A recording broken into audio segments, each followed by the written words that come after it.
Hello everyone. In this video, I'll guide you how to fix version mismatch error in VALORANT with some quick and effective steps. This error usually happens when your game client is not updated to the latest version.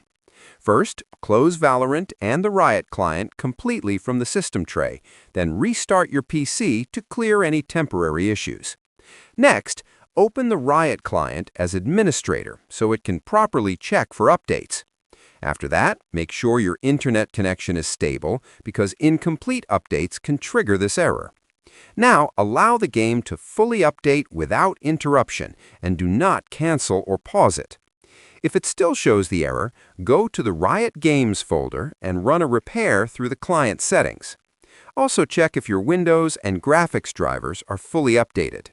Finally, restart your PC again and launch VALORANT, and the version mismatch error should be completely fixed. Subscribe to the channel for more videos.